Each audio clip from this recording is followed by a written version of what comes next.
अस्सलाम वालेकुम स्टूडेंट। उम्मीद करता हूँ आप सब खैरियत से होंगे।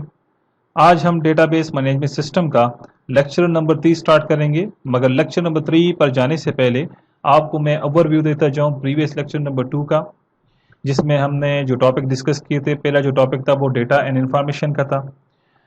इसे हमने डिटेल से डिस्कस किया था। फिर बताता चाहूँ कि डिफरेंस इन दोनों में क्या था। वो ये था कि डेटा क्या है, आपके पास रॉ फैक्ट एंड फिगर्स है। जिस तरह मैंने वहाँ पे एक टेबल लिया था, उसमें आपके पास मोहम्मद अली एंड हयात था, कुछ वैल्यूज़ थी जो कि रॉ डेटा मुझे नहीं पता था कि मोहम्मद कौन है, अली कौन है, हयात कौन है। फिर उसमें हमने कॉलम नेम दे दी, एम्प्लॉय नेम, सैलरी, एज, और फिर हम उसे हेडिंग में नॉर्दर्न यूनिवर्सिटी और डिपार्टमेंट ऑफ कंप्यूटर साइंस दी, जिससे मुझे पता चला कि भाई ये जो एम्प्लॉयज़ है ये कंप्यूटर साइंस डिपार्टमेंट की और किस ऑर्गेनाइजेशन की थी, नॉर्दर्न की। तो इससे वो डेटा जो था वो आपके पास इंफॉर्मेशन में कन्वर्ट हो गया, जो कि मीनिंगफुल हो गया, और उसके ऊपर हमने डिसीजन हम मतलब केपेबल हो गया वो डेटा कि आप उसके ऊपर डिसीजन ले सकते थे। मगर इससे पहले जो डेटा था वो क्या था, रॉ फॉर्म में था। स्कीमा के बारे में फिर बताता जाऊं कि स्कीमा आपके पास क्या है। डेटाबेस का एक टेबल है जिसमें आपके पास डेटा डिस्क्रिप्शन होती है। डेटाबेस यूजर हमने डिस्कस किए थे। पहला जो यूजर था वो एप्लीकेशन प्रोग्रामर था, जो कि डेटाबेस एप्लीकेशन डेवलप करता है। और फिर जो दूसरा यूजर था वो आपके पास एंड यूजर था, और फिर उसमें दो यूजर और थे, एक था नेवी यूजर और दूसरा था आपके पास सोफिस्टिकेटेड यूजर। नेवी यूजर जो है simply use the application database program create by the programmer. Simply use करता था एप्लीकेशन डेटाबेस प्रोग्राम को, जिसे क्रिएट किया होता है किसने, जी प्रोग्रामर ने। और सोफिस्टिकेटेड यूजर को कुछ एडिशनल राइट्स यहाँ पे हासिल है नेवी यूजर के ऊपर। वो क्या थे, सोफिस्टिकेटेड यूजर को अवेयरनेस होती है डेटाबेस स्ट्रक्चर की। ये नहीं कहते कि पूरे डेटाबेस स्ट्रक्चर की अवेयरनेस है उसे, नहीं, मगर होती है, थोड़ा बहुत नॉलेज उसे होता है। इसके बाद जो यूजर था वो था आपके पास, जो कि काफी मोस्ट पावरफुल बंदा है, वो है dBA, database administrator. Database administrator क्या काम करता था, उसके फंक्शन क्या थे। उसके फंक्शन ये था कि भाई वो स्कीमा डिफाइन करता था, ठीक है जी।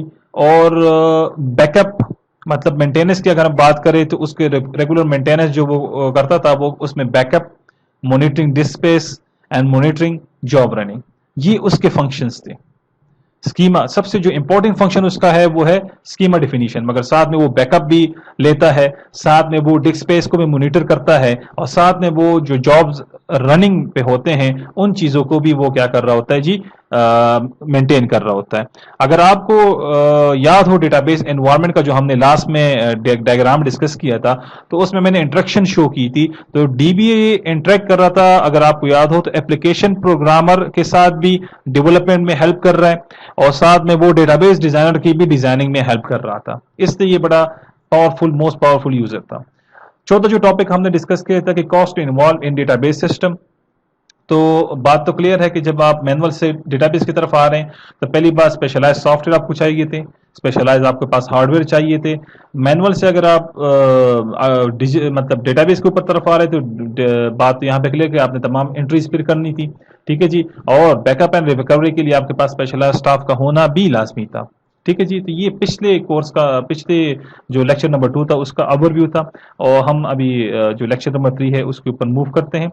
लेक्चर नंबर 3 में जो आज हम जो टॉपिक डिस्कस करने जा रहे हैं वो है 3 लेवल आर्किटेक्चर। क्या है और कौन से लेवल इसमें इंक्लूडेड है, आज हम वो डिस्कस करेंगे।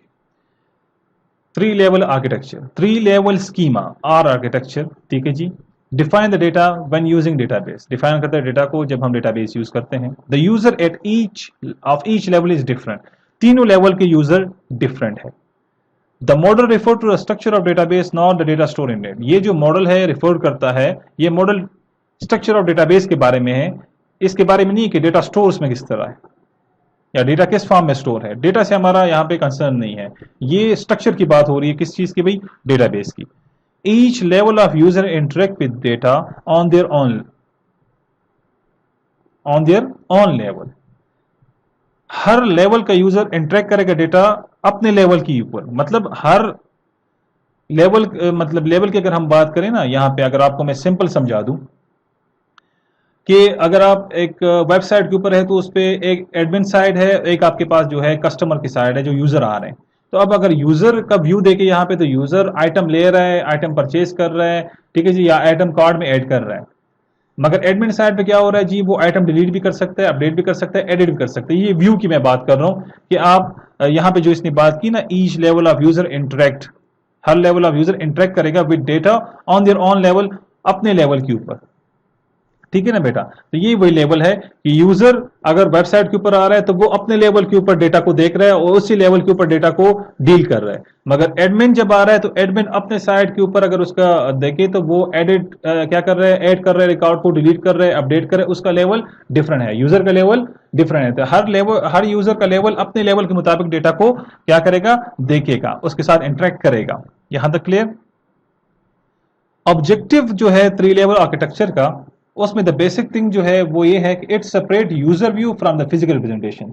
ये सेपरेट करता है जी यूजर व्यू को फिजिकल रिप्रेजेंटेशन से। ठीक है जी। Why? Because one of the reason is, एक रीजन तो ये है, different user look the same data with different view.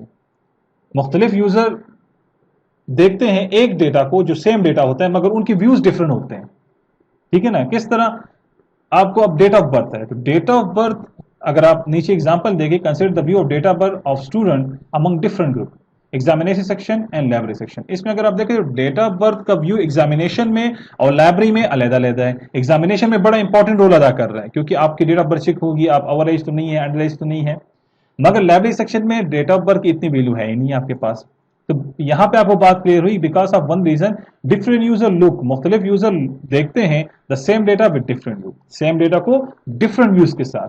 तो मैंने बता दिया डेट ऑफ बर्थ का आपको कि भाई डेट ऑफ बर्थ अगर आप स्टूडेंट दो ग्रुप की बात हो रही एग्जामिनेशन सेक्शन की और लाइब्रेरी सेक्शन की, एग्जामिनेशन में सेक्शन में इसका व्यू अलहदा है और लाइब्रेरी सेक्शन में इसका व्यू अलहदा है आपके पास।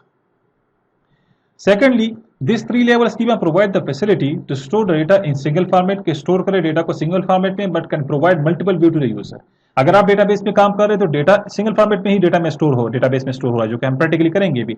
मगर उस डेटा से हम मल्टीपल काम ले रहे हैं। अब उस डेटा के ऊपर अपडेशन की क्यूरी भी चल रही है, डिलीशन की क्यूरी भी चल रही है, इंसर्शन की क्यूरी भी चल रही है, और उस डेटा को हम वही डेटा है मगर हम उसे डिफरेंट यूजर्स को भी तका रहे हैं। कस्टमर को अलहदा दिखा रहे हैं, एडमिन साइड का अलहदा है, और फिर एडमिन में मुख्तलिफ लोगों के मुख्तलिफ रोल्स है आपके पास।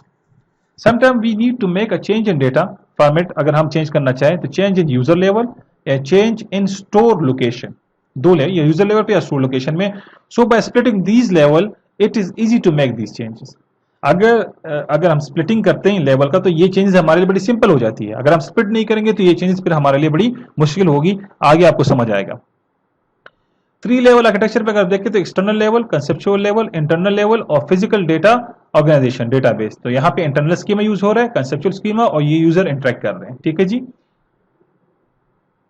जो लास्ट सिंबल है वो रिप्रेजेंट कर रहा था डेटा स्टोर इन डेटाबेस, और जो इसके बाद जो सिंबल्स थे उसमें पहला जो था इंटरनल स्कीमा था। अगर यहां पे देखें तो क्या है जी, internal schema. It represent that how the data is practically store. ये स्कीमा शो करता है कि प्रैक्टिकली डेटा स्टोर किस तरह हो रहा है डेटाबेस में। It relate to the physical implementation. ये रिलेट कर रहे हैं यहाँ पे किसकी जी, फिजिकल इम्प्लीमेंटेशन की। Most of the time it is not concern with user, इसका कोई कंसर्न नहीं है यूजर के साथ। It handled by the DBMS itself. ये डीबीएमएस इसे खुद ब खुद हैंडल करता है। ओनली डीबीए यहाँ पे वाहिद बंदा है can guide the DBMS to adopt the particular approach for handling the internal schema. कोई पार्टिकुलर अप्रोच कोई अडॉप्ट करे और हैंडल करे किसको जी, इंटरनल स्कीमा को। अगर शॉर्टली आपको बताऊं तो ये क्या काम करता है, it represent that how the data is physically store. ये रिप्रेजेंट करता है कि किस तरह डेटा प्रैक्टिकली स्टोर होता है। इसमें फिजिकल इम्प्लीमेंटेशन के साथ इसका रिलेशन है। Conceptual schema, it represent the overall view of database. ये रिप्रेजेंट करता है overall view of the database, पूरा व्यू किसका जी, डेटाबेस का। This provide the base for all different user view that define for in user. अगर आप इसमें देखें तो कंसेप्चुअल लेवल से ही हम डिफरेंट व्यूज को क्या कर रहे हैं जी, डिजाइन कर रहे हैं, डिफाइन किया जा रहा है। हर यूजर को अलग-अलग व्यू प्रोवाइड किया जा रहा है कंसेप्चुअल स्कीमा के through. External schema, at this level all the user of different group, जितने भी यूजर थे डिफरेंट ग्रुप के, using the data according to their own need, use कर रहे हैं डेटा को अपनी जरूरत के मुताबिक। So the architecture show by different schemas, internal schema जिसे हम फिजिकल या इंटरनल कहते हैं, कंसेप्चुअल स्कीमा जिसे हम कंसेप्चुअल और लॉजिकल कहते हैं, एक्सटर्नल स्कीमा जिसे हम लेवल व्यू और स्कीमा कहते हैं। तो आपको फिर बताऊं, external level, conceptual level, internal schema. Internal schema जो आपके पास फिजिकल इम्प्लीमेंटेशन के साथ उसका कंसर्न है। कंसेप्चुअल स्कीमा ही की थ्रू आप पूरे डेटाबेस का व्यू शो कर रहे हैं और फिर उसी व्यू को डिवाइड किया जा रहा है डिफरेंट व्यूज में। जिस तरह आप डेटाबेस में आपने डेटा को स्टोर किया और उसी डेटा को स्टोर करने के बाद फिर आप हर यूजर को उसके मुताबिक डेटा उसे क्या कर रहे हैं, शो करवाने जा रहे हैं। आज के लेक्चर में इतना ही, और फिर हम अगले लेक्चर में इंशाल्लाह इस 3 लेवल्स को 1 बाय 1 डिटेल के साथ डिस्कस करेंगे इंशाल्लाह।